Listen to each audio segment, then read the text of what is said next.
O te whamanu atu ia Iova o le whatonu mai ia te au. O le pōfo ia o mai ai ia te au o lo mawhauwhau. O te tuu Iova i o uluma e lea unoa. A wā o lo i tū tau matau o ia e le whaangai e tia i lava. O le mea le fia ai lo loto ma oli ai lo mamalu. E malo lo fo'i lo tino ma le sao nga le mu. A vea ia upu ale au auna le atua o tāwita i lana tatalo. O le tātou tatalo whātasi le nā. I le nei tū la fiafia o tātou wanga i atu le tātou whamoemoe o le tāmanga o le nei pō. Tātou te ave ai le whamanu i le atua. A wā o ia sa whātonu tonuina o tātou wala i so se whaiva ma so se tiute. O ia fo'ina te aoa o mai i tātou. Ma ia whātonu mai i tātou e ala i le mawhauwhau.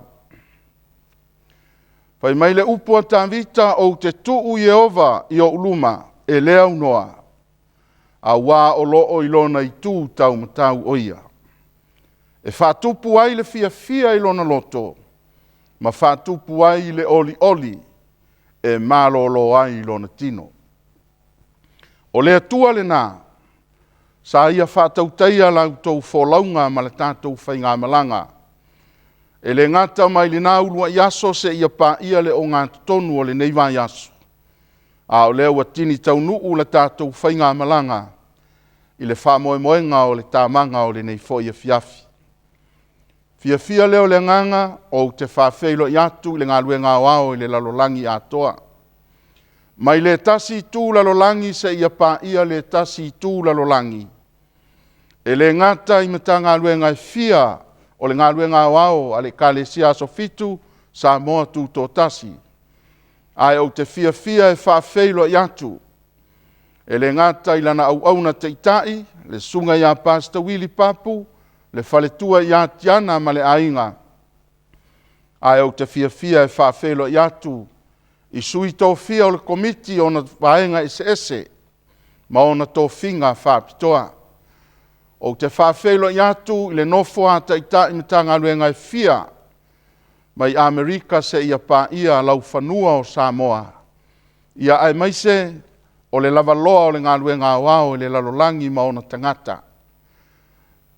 O te fia e whawhelo i atu lana au auna, tātou tamā mālolo manu mālo, sunga i apolata i wau, wā lele, ia e mai se foi le nofo a whaletua, le au whainga luenga, whaletua mālolo manu mālo.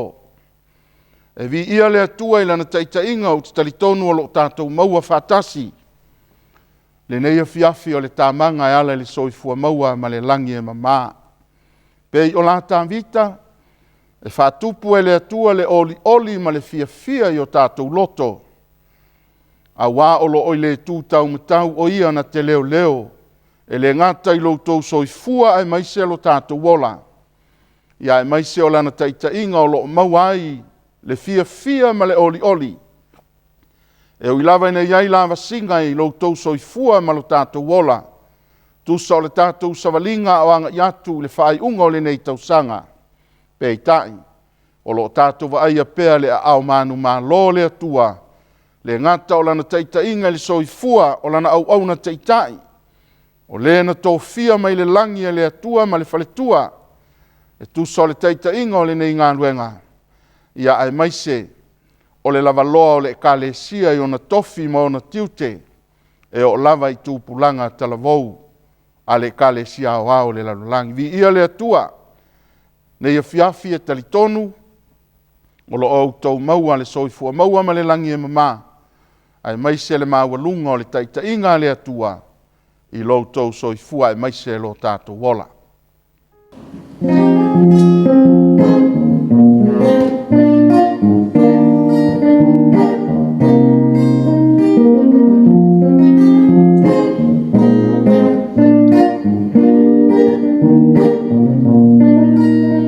Agaga Paia, Agaga Paia,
au whaia le tātou te talo.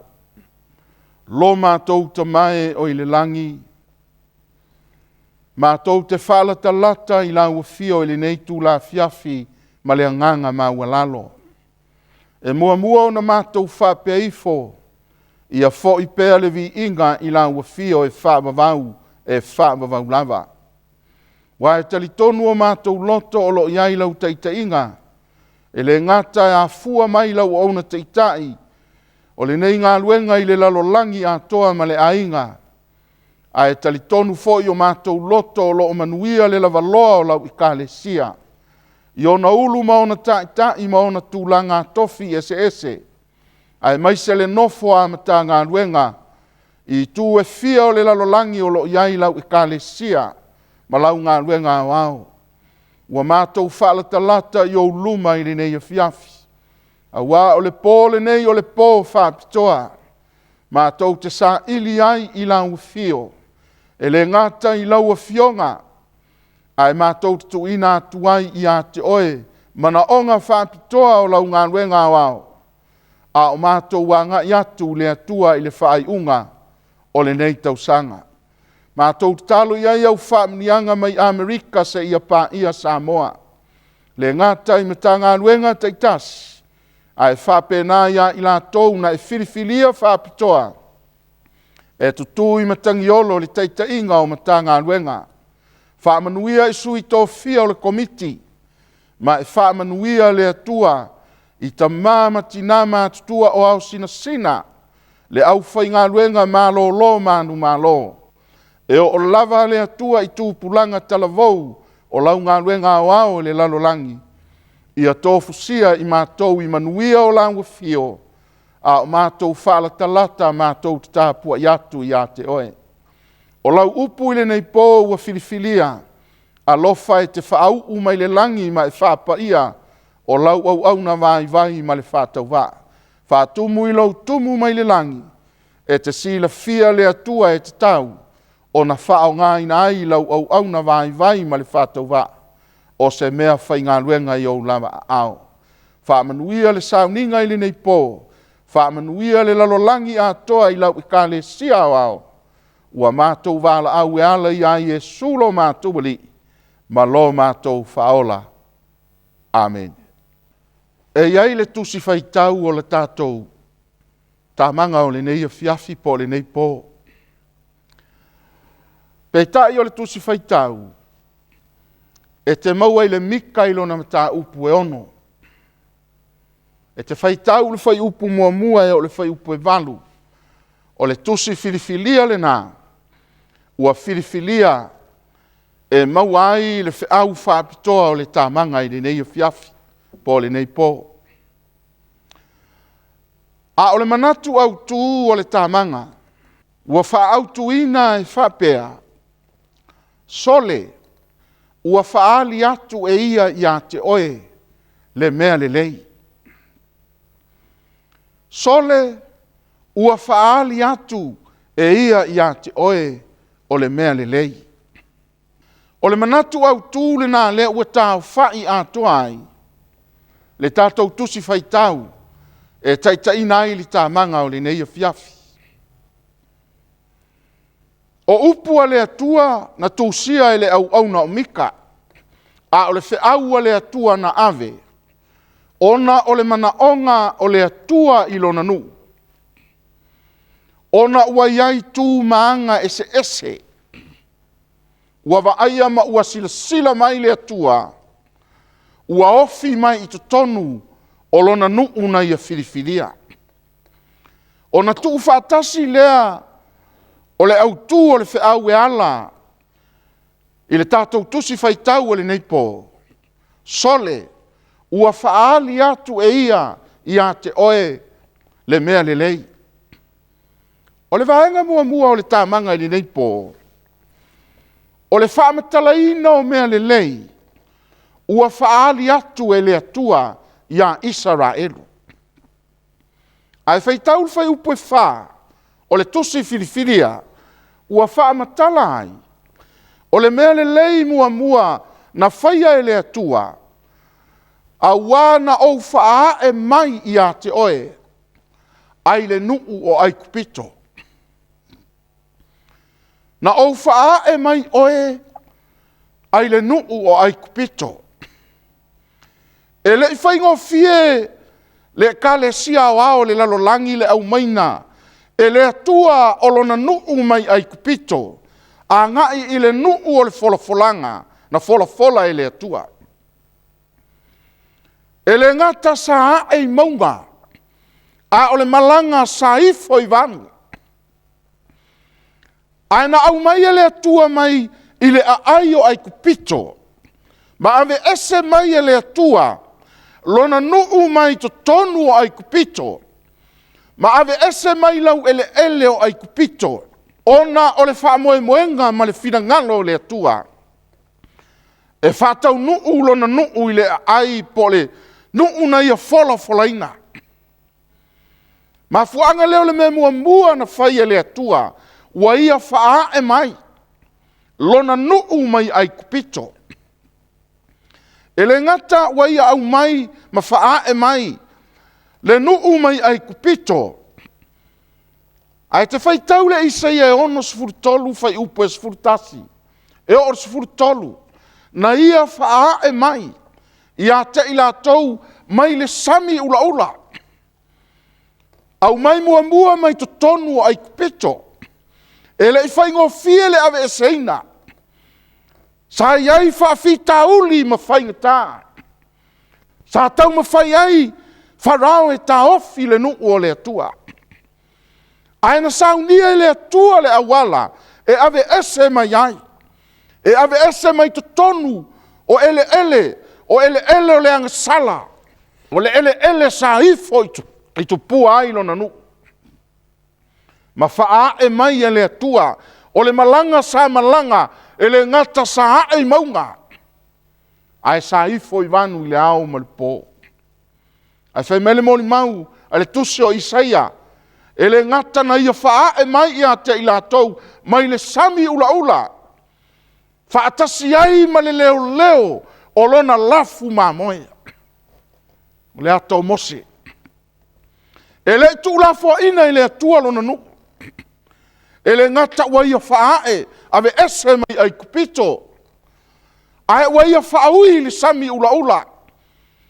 Ai ave whaatasi ai ma le leo, o le atou mose. O le leo le lafu mamoe o le nuu o le atua. E le tu lafo ina i le atua lona nuu, e taua i la tau e o. Ai sa iai le taitai, sa iai lo la tau leo, Sa filifilia e le atua mose. Ai whai mai na tuu i tu tonu ia teia lona nganga paia. Wa tuu ia le atua le nganga paia. Ia mose o ia o le leo leo, o le lafu mamoe, o le nganga na te taitai. O le nganga na te taitai, o le nganga na te whaatonu tonu, o le nganga e whesoa soani, o le nganga e ngā lulue whaatasi, ma mose le au auna, o le na fili whaapitoa, e whai ma taitai o le lafu mamoe. Na whaaonga e le atua mose, i le taitainga o le lafu mamoe, a o leo leo mamoe le lafu mamoe, a le tamao lana vā. Ai le ilo e mose, o le ua whaaonga e le atua, o le ata o le lafu mamoe, sa leo leo ai, o le ata le nao le lafu mamoe, o le nuu o le atua, le ua filifilia whaapitoa ia, a o ui le sami ula ula, ma ave ese i ele o ai kupito, sa ave whaatasi e le atua, ma mose o le ata o le leo leo. Wa tuu iai e le atua e tonu o lona nganga paia. O le nganga paia e taitai. E tauna wha leo e mose. Tauna wha tino e mose. A o le nganga paia. O le nganga sa whesoa soani. Sa whaima taitai. Whai upo e se fululua o le tusi leo Isaia onus fulutolu.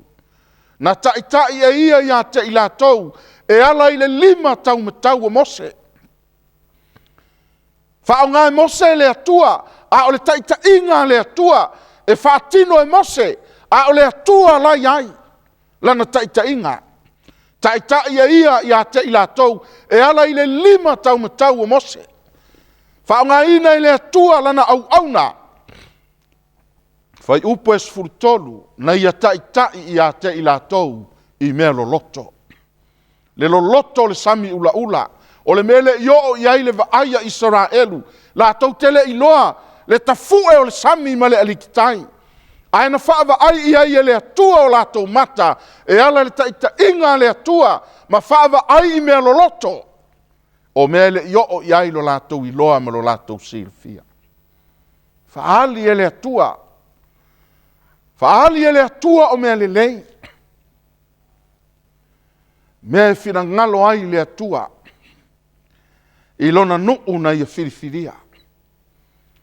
A mosa e lua whai upo e se fulu, na ia taita ina lona nuu i tausanga, e whanga fulu i le vao. Ina ia la tau maua le lau ele o sa amori. Me lena laina wha umi le malanga le nuu o le atua.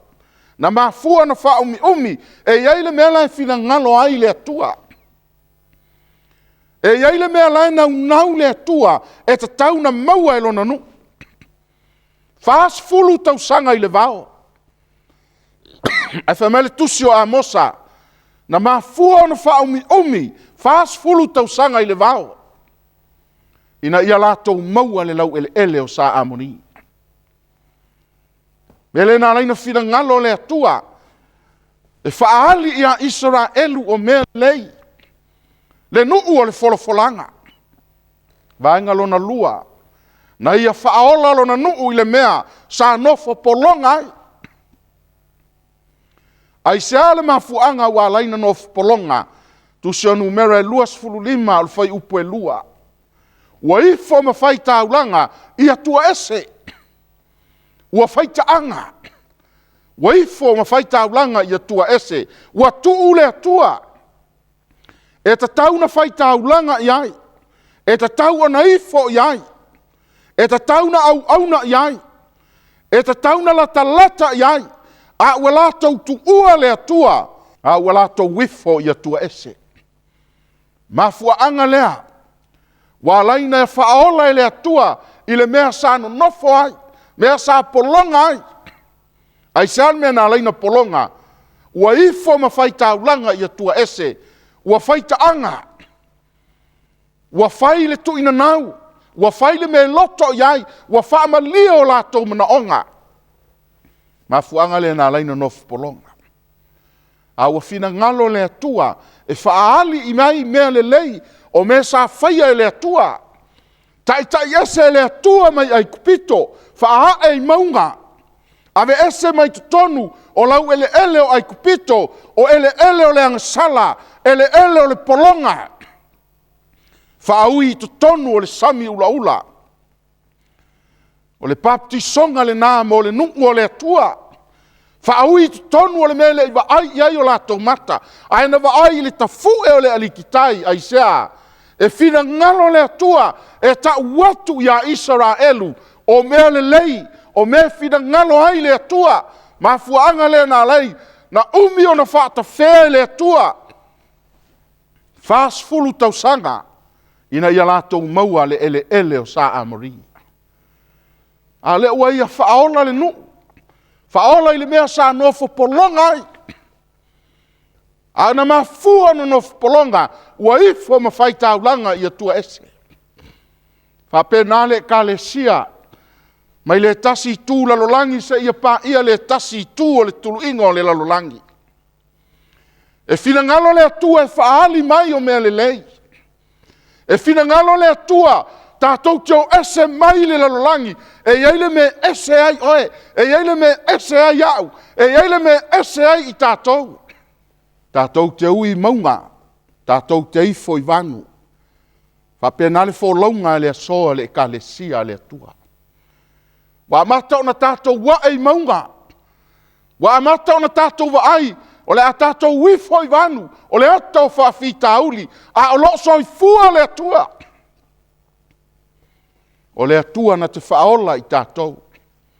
Wa ave ese mai le atua i tātou, mai le lalolangi, o le mea sa tātou nofo polonga ai, le atau ele o ai kupito, le atau meo le lalolangi, o lo o iai le angasala, o iai le whaafanonga. Ai mana o le atua, i atu lau ele lo na nuu, i ele o sa amoni.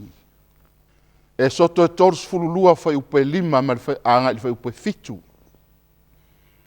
Tasi le mea nā lai, o na polonga le nuu o le atua, ua ifo i le povi auro.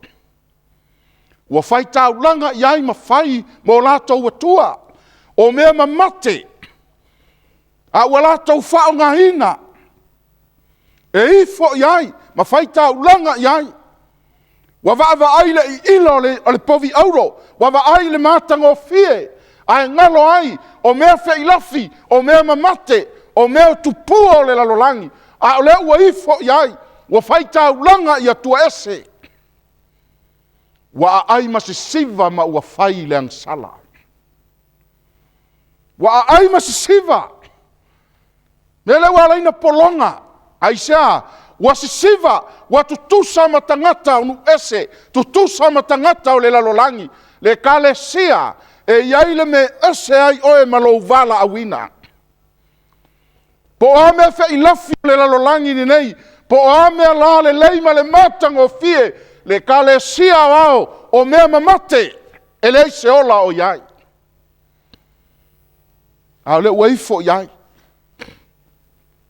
Kai mai ua fai tau langa iai ma ua fai mo lātou atua. A o tātou a ngai le toi taimi ma le toi tūlā, e le o toi umi sasaini.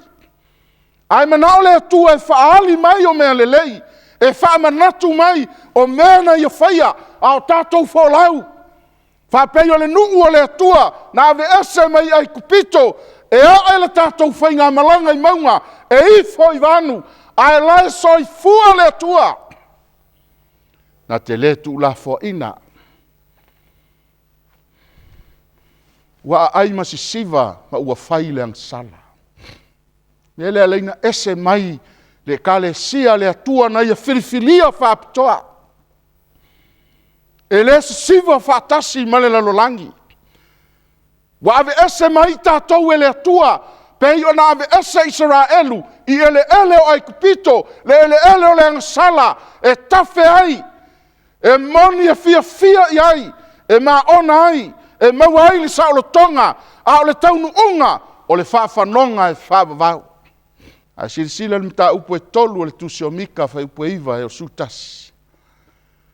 Whai mele whai upo iwa, e o lava i matai o le ainga o Iakopo, o whai pule o Israelu, o e ta ita ia le nuu, O e ta ia i tu a inga o Israelu, ai whai mai wa ino i le ami o tonu, ai sea, ua whaao ngā a wala wha pio pio.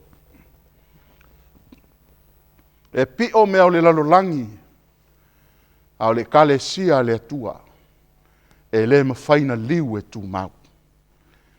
Matai o a inga o Iakopo, o le whiau e momoli mai, i ulu matai, ai sea, pe ia o Mose, e le ngata na tai le nuu o le atua, ai whai mai, wa ave i ai le atua le Agaga Paia, a hoi na tai ina i le Agaga Paia, o lona winga wa ino i le angasala.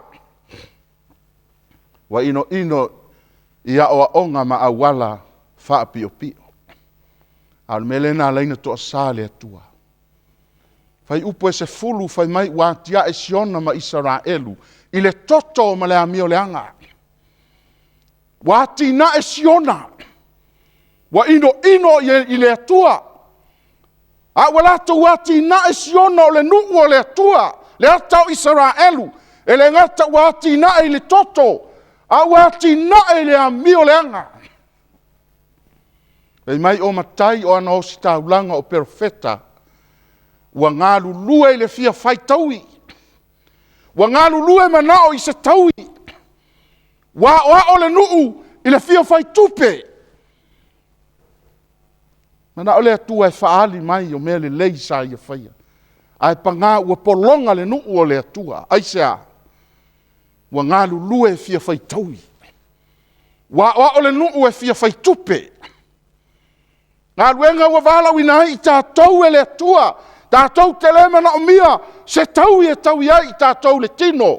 A o le taui o lona unau iai o tātou loto, e te auna e te ngalue, e te tau tua i le atua, o le atua o lou atua lea, o le atua tātou te whai tau langa iai, e tasi lo tātou atua, tātou te auna ma tau tua iai. Ai tātou te ngā lulue i le taui wa saunia, i le aso e fio mai iai. Pei mai ua o le nuu le fia fai tupi. O onga, wa le tusa, ma le mea fina ngalo ai le atua. Na vai le vaenga muli.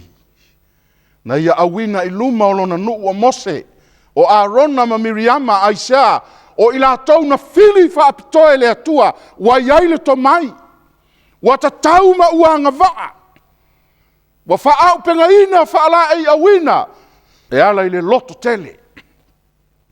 Tai e iai le tai inga le Agaga Paia. O se lu inga fo i lea mo tātou. E fili mai e le atua i le atou e iai le to mai. Wa iai le angavaa. E whaau penga ina i le atua e le whaau penga ina e stangata. E le whaau penga ina i le lotu.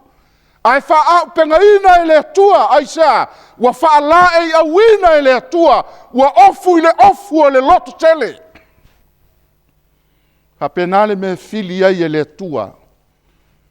O tai. Le nā leina filifilia Mose Arona ma Miriama. A o le kilea. E tai e le Agaga Paia e ala ilana tai inga. E mele tusi o salamo le fitu fai upo luas fulu. Na e tai ina lo nuu e pei o le lafu ma moe i lima o Mose ma Arona. Na e tai ina. E na ona vaai i lima o Mose ma Arona. E na ona vaai i a Miriama. A o le atua e tai. E le tai ina e se tangata. A e tai e le atua. E le whaau penga ina i se poto ma se ata mai. Wha le lalolangi. A o ila tau e ua fili e le atua. E le ngata ua iai le angavaa. Ua iai le tamai. Ua tatau ma ua tala whengai. A e nata whaau penga ina. Ma ia whaala e awina. E ala i li tai inga. A le Agaga Paia. E na ona tutu ala o Mose ma Arona. A o le atua lai na te wha ngā ioi mea uma. A e na te wha o ngā ina o ana au auna o e na ia tōwhia. O nei mea uma ua tō ina e le atua. E ala ia Yesu Keriso. Wa saunia la nami o tonu. Mo oe mo au. Lua o ia e alofa fua. e muti vale. Ua matala ai le langi mo i tātou uma. Ai sea, whea i ma le atua. Whapei o Abrahamo e tupu ai le malosi. Ia loto ma walalo. Whapei o Yesu le li whaola. Tātou te sao ai i lona malo. Te mana o te sila mai. I le mea le lei lea ua whaia e le atua. Ai se ana whaali ai e le atua ia Israelu o ia mea le lei. E whina ngalo Jehova ia Israelu. Ia whai le amio tonu. Nau i le alofa. Whea i ma le atua. Ia ola ma au auna ma le loto ma ulalo. Mea ia e leina whina ngalo le atua e whaali ia Israelu o mea le lei. A o le ki o nei mea uma. Wa toina i le atua e ala ia Yesu Keriso. E ala ina nami o tonu wa ia saunia mo oi moa. O ia e alofa fua e muti vale lona alofa. Wa matala ai le langi mo i tātou uma. Ona iai leo le mana onga, whea i ma le atua, whapei o Abrahamo e tupu ai le malosi. Ka le sia. A le whea i whatasi ma le atua. E ia le taimi o te vai e te vai ai. O le atua o le alofa fua. Le alofa le ua matala ai le langi. Ai na whape whea o na whatino o le loto e whamauralo. Whapei o Yesu le li i whaola. Tātou te sawa tuai i lona malo. Amen. O lau whaia le tātou talo. Le atua lo mātou ta mā o i le langi. Wa e whafola mai le langi lo whinangalo. Ma mea le lei e te whinangalo e whaali mai. Wa whaamatala fo'i e ala i lau au auna le perofeta o Mika. Le tele o mea na mafuai le atua. O na polonga lo nu. Ma e to asai. O luinga ia wa au mai le nei po le tamanga. E le ngata e taitaina ai ma lima taitaina ai la mātou wholaunga ma la mātou whainga malanga. Ai whatonu wala i o mātou tiute ma o mātou whaiva wa e wala unai i mātou. O la mātou talo le tamao i le langi. Whatpuina le malosi e le ngata i lau i ka le sia o ao le lalolangi a o tangata. Ina ia mawhai o na mātou tutu e avea oe le atua e le ngata o oe o lo mātou atua. Ai mātou te whaita ulanga ia te oe. Ma lo mātou i loa wana o oe le atua i totasi. Ma mātou wifo atuai ia te oe i taimi māso uma. Au mātou maua le avanoa ma mātou wanga i atu i le toe taimi ma le toe tula. Mātou te talo e whatu maua ua fionga i whina ngalo ma o mātou loto tai totasi. Ua mātou te talo e te whamanuia lau ngalue ngāo ao le lalolangi. Mai Amerika e pa ia Samoa. I ona ta ia le ngata i matanga luenga te tasi. A sui tō fia le komiti ao o lo Feusaina le nei ngā luenga. Whasili o manuia mau whamniang.